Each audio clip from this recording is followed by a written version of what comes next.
की कुछ प्रमुख अंतर्राष्ट्रीय खबरों को उससे पहले एक नजर आज के हेडलाइंस।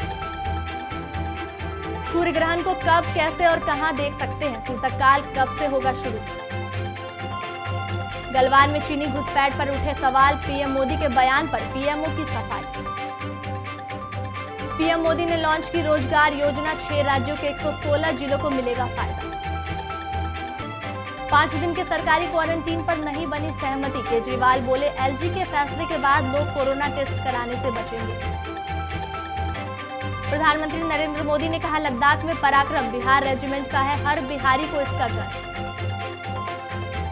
सीमा विवाद पर पीएम मोदी की स्पीच, भारत के बयान को चीनी सोशल मीडिया ने किया डिलीट। नेपाल अब 7 साल बाद भारतीय महिलाओं को देगा नागरिकता, बढ़ सकता है तनाव। 21 जून को बड़ा साइबर अटैक, 20 लाख भारतीय यूजर्स उत्तर कोरियाई हैकर्स के निशाने पर। दुनिया भर में कोरोना का कहर लगातार जारी। एप्पल ने अपने कुछ स्टोरों को फिर से किया बंद, अर्थव्यवस्था को लेकर चिंता बढ़ी। सुशांत सिंह के निधन के बाद ये हाल हो गया है उनके डॉगी फर्स्ट का, तस्वीरें देखकर आ जाएंगे आंसू। और गांगुली द्रविड़ ने आज ही किया था डेब्यू, आईसीसी के उस खास मौके को किया गया याद।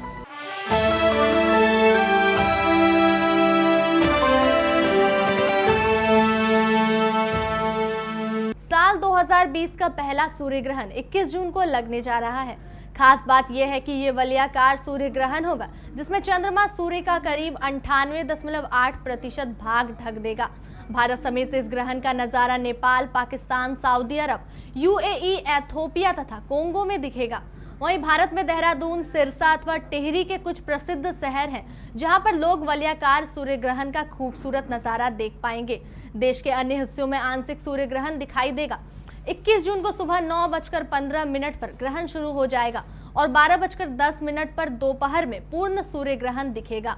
इस दौरान कुछ देर के लिए हल्का अंधेरा सा छा जाएगा। इसके बाद 3:04 पर ग्रहण समाप्त होगा, यानी करीब 6 घंटा लंबा ग्रहण होगा। लंबे ग्रहण की वजह से पूरी दुनिया में इसकी चर्चा हो रही है। देश की राजधानी दिल्ली में सूर्य ग्रहण की शुरुआत सुबह 10:20 के करीब होगी।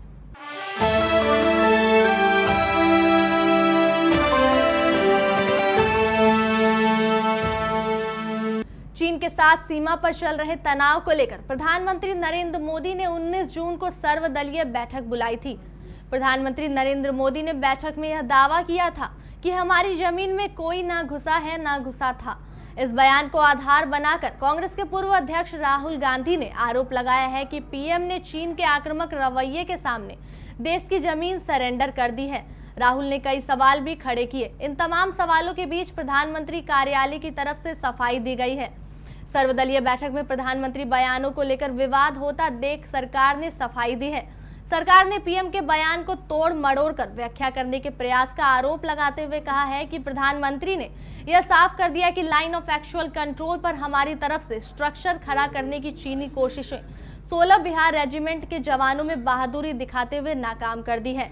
हमारे जवान की बहादुरी के चलते हमारी सीमा में चीन की कोई मौजूदगी नहीं है।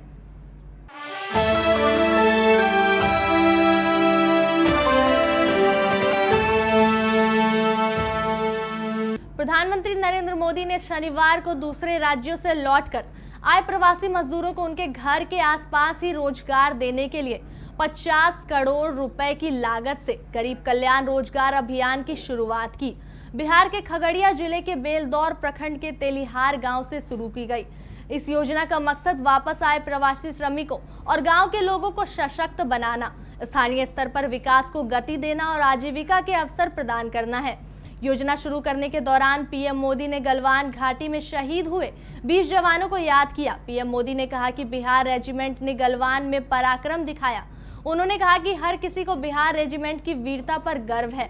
मोदी ने वीडियो कॉन्फ्रेंसिंग के जरिए योजना की शुरुआत करते हुए कहा कि योजना 6 राज्यों बिहार, उत्तर प्रदेश, मध्य प्रदेश, राजस्थान, झारखंड और उड़ीसा के 116 जिलों में लागू होगी। इससे प्रवासी मजदूरों को उनके घर के आसपास ही रोजगार मिलेगा। यह योजना ऐसे शुरू हो गई है कि जब कोरोना महामारी और लॉकडाउन के कारण लाखों लोगों की संख्या में प्रवासी मजदूरों को कामकाज से हाथ धोना पड़ा और वे अपने गांव को लौटने को मजबूर हुए हैं।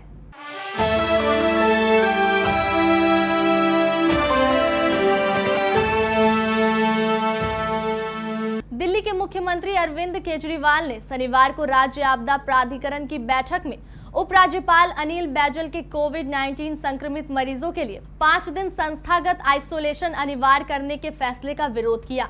उन्होंने कहा कि इस फैसले के बाद लोग अपना टेस्ट कराने से बचेंगे, जिसके कारण संक्रमण और बढ़ेगा। सूत्रों के अनुसार केजरीवाल ने कहा कि जब Indian council of medical research (ICMR) ने देश भर में बिना लक्षण और हल्के लक्षणों वाले मरीज के लिए होम आइसोलेशन की अनुमति दे रखी है, तो दिल्ली में अलग अलग नियम क्यों लागू किए जा रहे हैं। आज ही SMDM की बैठक में मुख्यमंत्री अरविंद केजरीवाल ने कहा कि दिल्ली में पहले से ही स्वास्थ्य कर्मचारियों की कमी है। ऐसे में इस आदेश के बाद आइसोलेशन सेंटरों पर हजारों मरीजों के लिए डॉक्टर और नर्सों की व्यवस्था कैसे संभव होगी। इसके साथ ही केजरीवाल ने यह भी कहा कि रेलवे ने अलग अलग कोच उपलब्ध कराए हैं, लेकिन इतनी गर्मी को देखते हुए उनमें कोई कैसे रहेगा।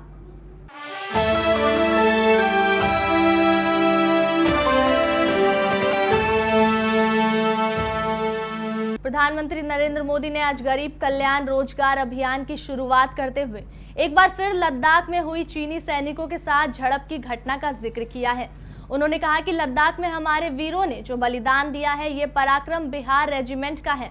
हर बिहारी को इसका गर्व होता है। पीएम मोदी ने कहा है कि जिन जिन सैनिकों ने अपना बलिदान दिया है, उन्हें मैं श्रद्धांजलि देता हूं। मैं शहीदों के परिवार को विश्वास दिलाता हूं कि देश आपके साथ है। वीडियो कॉन्फ्रेंसिंग के जरिए योजना की शुरुआत करते हुए इस कार्यक्रम में शामिल लोगों ने कहा कि आप श्रमेव जयते, श्रम की पूजा करने वाले लोग हैं। आपको काम चाहिए, रोजगार चाहिए। इस भावना को सर्वोपरि रखते हुए सरकार ने इस योजना को बनाया है। इस योजना को इतने कम समय में लागू किया गया कि सभी श्रमिकों, आप सभी के हुनर की मैपिंग की भी शुरुआत की गई है। गांव में ही आपके हुनर की पहचान की जाएगी, ताकि आपके कौशल के मुताबिक आपको काम मिल सके। आप जो काम करना जानते हैं, उस काम के लिए जरूरतमंद खुद आपके पास पहुंच सकेगा।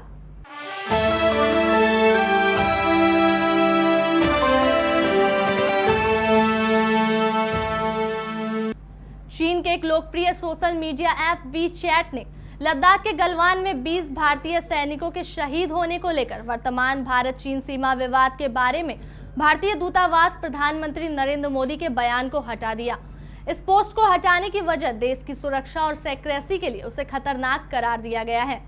वीचैट पर भारत चीन विवाद को लेकर प्रधानमंत्री मोदी की टिप्पणी भारत और चीन के विदेश मंत्रियों के बीच गुरुवार को हुई बातचीत और विदेश मंत्रालय के प्रवक्ता की तरफ से जारी बयान को पब्लिश किया गया था।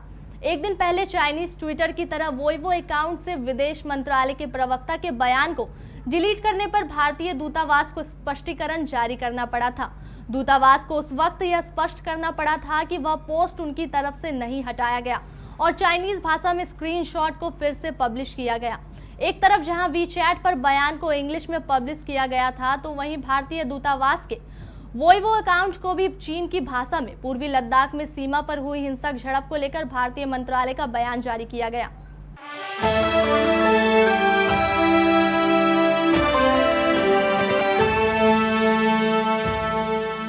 भारत और नेपाल के बीच नक्शा विवाद का असर अब दोनों देशों के बीच सैकड़ों सालों से चल रही रोटी बेटी के रिश्ते पर भी पड़ने लगा है। नेपाल में भारतीय महिलाओं को राजनीतिक और सामाजिक अधिकार से दूर रखने की साजिश के तहत नेपाल सरकार ऐसा फैसला ले रही है जो दोनों देशों के बीच हुए मैत्री संधि के खिलाफ है। नेपाल सरकार ने भारत के साथ राजनीतिक और कूटनीतिक संबंध में तो दरार ला ही दिया, अब दोनों देशों के बीच होने वाले वैवाहिक संबंध और पारिवारिक संबंध को भी खत्म करने की रणनीति के तहत एक और कदम आगे बढ़ाने का फैसला लिया है। नेपाल के नागरिक से शादी करके वहां जाने वाली भारतीय महिलाओं को अब नेपाल की नागरिकता प्राप्त करने के लिए 7 सालों तक इंतजार करना होगा। ऐसे में 7 वर्षों तक नेपाल में भारतीय विवाहित महिला को सभी प्रकार के राजनीतिक अधिकार से वंचित रहना होगा।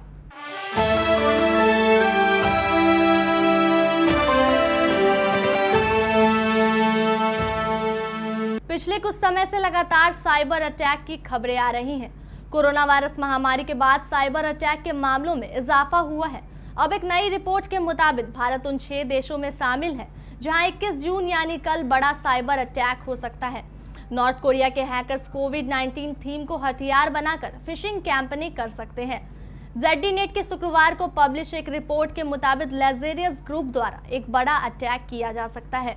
इस अटैक में 50 लाख से ज्यादा लोग और कंपनियां निशाने पर हैं।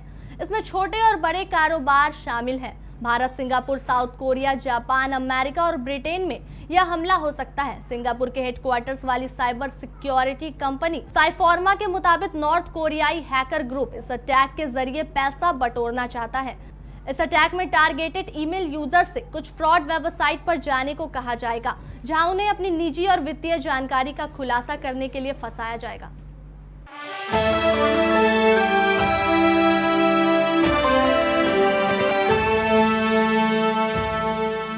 दुनिया भर के लोग कोरोना वायरस से जूझ रहे हैं। वर्ल्डोमीटर के मुताबिक पूरी दुनिया में कोरोना से 4,62,000 से ज्यादा लोगों की मौत हो गई है और 87,57,000 से ज्यादा लोग संक्रमित हैं, जबकि 46,25,000 से ज्यादा लोग ठीक भी हो चुके हैं। वहीं दुनिया भर में सबसे ज्यादा प्रभावित अमेरिका में कोरोना से 1,21,000 से ज्यादा लोगों की मौत हो चुकी है और 22,97,000 से ज्यादा लोग संक्रमित हैं।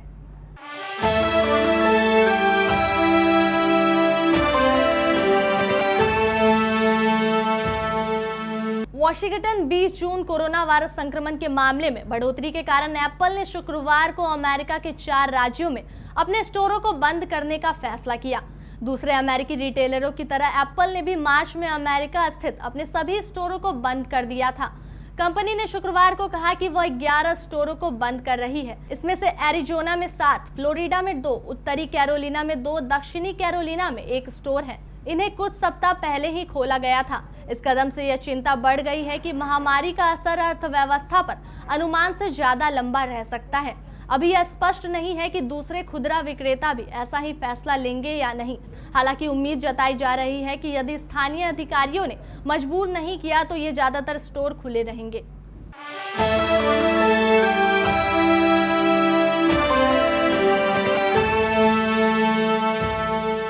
सुशांत सिंह राजपूत जैसे एक राइजिंग स्टार का इस दुनिया से यूं चले जाना हर किसी के लिए एक बड़ा झटका है। उनके निधन के बाद उनके फैंस, बॉलीवुड स्टार्स और फैमिली के लोग सोशल मीडिया पर उन्हें श्रद्धांजलि दे रहे हैं। सुशांत के जाने के निधन के बाद उनका परिवार, दोस्त और फैंस के अलावा एक और शख्स है जो उनके गम में गमगीन है। ये कोई और नहीं बल्कि सुशांत सिंह राजपूत का चहेता पेट डॉग फज है। सुशांत सिंह अपने पेट डॉग फज को बच्चों की तरह प्यार करते थे। डॉगी फज के साथ सुशांत की कई वीडियो और तस्वीरें सोशल मीडिया पर वायरल हो रही है। फज की कुछ तस्वीरें सोशल मीडिया पर ऐसी वायरल हो रही है जिसको देखने के बाद आप भी एक पल के लिए इमोशनल हो जाएंगे। फज की ये तस्वीरें बिग बॉस सीजन 10 के विनर रहे मनवीर गुर्जर ने पोस्ट की है।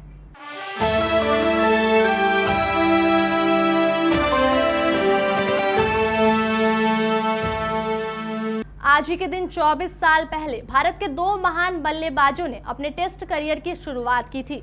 ये दोनों कोई और नहीं, भारत के सफलतम कप्तानों में से शुमार सौरव गांगुली और दीवार के नाम से मशहूर राहुल द्रविड़ थे।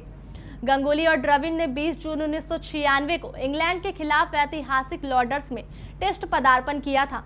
आईसीसी ने भी अपने आधिकारिक ट्विटर हैंडल पर 1 मिनट 17 सेकंड का वीडियो शेयर कर लॉर्ड्स में खेले गए उस खास टेस्ट को याद किया है, जिसमें 2 महान क्रिकेटरों ने अपने टेस्ट करियर का आगाज किया था। गांगुली ने उस मैच में भारत में पहली पारी में 131 रन बनाए थे। इसी के साथ वह डेब्यू टेस्ट मैच में शतक बनाने वाले 10वें भारतीय बल्लेबाज बने। राहुल द्रविड़ हालांकि शतक से चूक गए, उन्होंने भी 95 रनों की शानदार पारी खेली थी।